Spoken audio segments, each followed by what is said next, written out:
We turn now to the Foreign Minister of Iran, Abbas Araghchi. Good evening to you, sir. Well, good evening to you. Thank you for having me for the second time. Yes, and they are extraordinary times. Minister, President Trump said this weekend he is not ready to make a deal with Iran because the terms aren't good enough yet. His administration is saying this war could last another 3.5 weeks or so. Has Iran asked for a ceasefire? No, we never asked for a ceasefire, and we have never asked even for negotiation.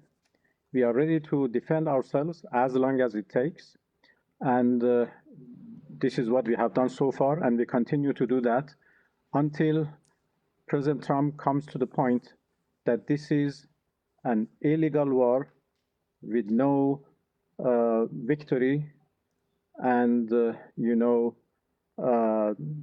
there are people being killed only because President Trump wants to have fun. This is what he has said. Have fun? We are not. Yes, this is what he said, that they are sinking, ships and targeting different places because it is fun. And the Secretary of War has said that there is no mercy. Mm-hmm. And this is actually a war crime. Even saying that is a war crime. So this is a war. This is a war of choice by President Trump and the United States, and we are going to continue our self-defense. Well, that may be your position, but sir, this is a war of survival for your government. Minister, don't you have to negotiate and reach out either directly or through a third party? No, it's not a war of survival. We are stable and strong enough. We are only defending our people from this act of aggression, and we don't see any reason why we should talk with Americans, because we were talking with them when they decided to attack us, and that was for the second time. There is no good experience talking with Americans. We were talking, so why they decided to attack us? So what is good if we go back to talk once again? Well, I want to come back to that in just a moment.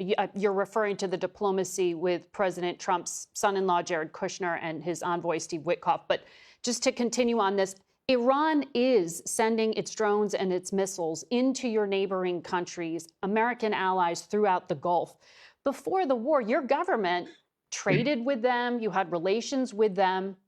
If your government survives this conflict, how do you go back to doing business with countries you're sending drones into and hitting civilian targets? Well, obviously, these are the countries who have given their soil to American forces to attack us. So what can we do? We just sit and watch that American forces are attacking us from their soil? But your drones are going into civilian areas and hitting plants and hotels and civilians. No, this is not the fact. We are only targeting American assets, American installations, American military bases. Everything belongs to Americans. And this is a fact that they are using their soil. There are many examples. Just yesterday, they attacked our islands using HIMARS artillery rockets, which are low-range, rockets, and they used the territory of UAE to attack us. A week ago, 3 F-15 jet fighters were shot down, apparently by a friendly fire in Kuwait, but nobody asked what they were doing in Kuwait. They were using Kuwait and airspace of a neighborly, a friendly country to attack us. So it is obvious we cannot just, remain, well, so many of these countries are part of CENTCOM, but this is the point, is that it's going to hurt your country in the long term. But when we talk about the Strait of Hormuz, which is such an important transit point for global trade, You have said it is closed to Israel and it's closed to the United States. The Financial Times is reporting that European diplomats from France and Italy are talking to your government about trying to get safe passage for their ships. Are you open to restarting oil and gas vessels going through there? Well, we are open to countries who want to talk to us about the safe passage of their vessels. You are negotiating with France and Italy? Well, I cannot mention any country in particular, but we have been approached by a number of countries who wants to have a safe passage for their vessels, and this is up to our military to decide. And they have already decided to let a group of vessels belongs to different countries to pass in a safe and secure. So we provide them security to pass because we have not closed this strait. They are not coming themselves because of the insecurity which is there because of the aggression by the U.S. I want to ask you again about the negotiations. Iran has declared it has 440 kilos or so of nuclear material. Where is that material now? Who has custody of it? Well, we have not declared. This is verified and declared by the agency. That's right. This is not a secret. This is not a secret, The agency have said in his many reports the exact amount of our enriched, nuclear material. Yes. So where is it now? Who has custody of it? So they are under the rubbles. Our nuclear facilities were attacked, and everything is under the rubbles. Of course, there is the possibility to retreat them, but under the supervision of the agency. If one day we come to the conclusion to do that, it would be under the supervision of the agency. But for the time being, we have no program, we have no plan to recover them from under the rubbles. Am I understanding you here? Because I know that you said 48 hours before the U.S. strikes happened, you had personally offered to President Trump's negotiators to take that 440 kilo amount of 60% enriched material and to dilute it. You said Iran was ready to give that material away. This was in the deal that was also presented to Vice President Vance by Oman. Today, is Iran still willing to let go of that enriched uranium? Well, that was one of the elements of a deal that we were negotiating with our, American interlocutors.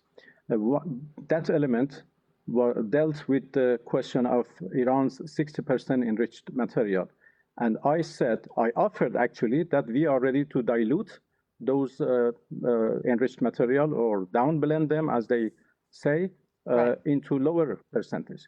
So that was a big offer, a big concession, in order to prove that Iran has never wanted nuclear weapons and would never want them. Are you willing to give that up now? Well, there is nothing on the table right now.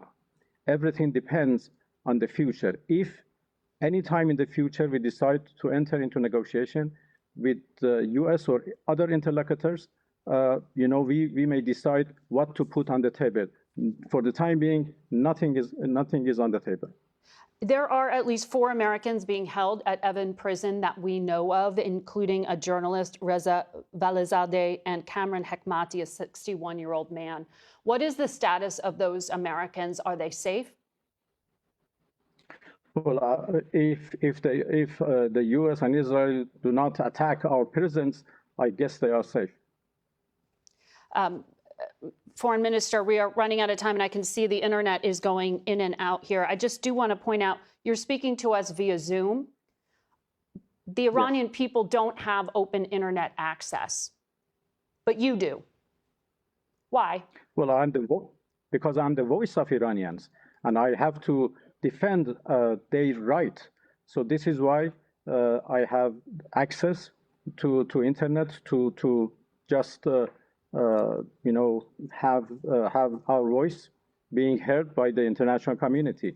But internet is closed because of the security reasons, because we are under attack, we are under aggression, and we have to do everything to protect our people. In any country, there are urgent measures taken for the sake of war. Minister, I'm glad the uplink worked to talk to you right now. We thank you for your time this morning. Face the Nation will be back in a minute. Stay with us.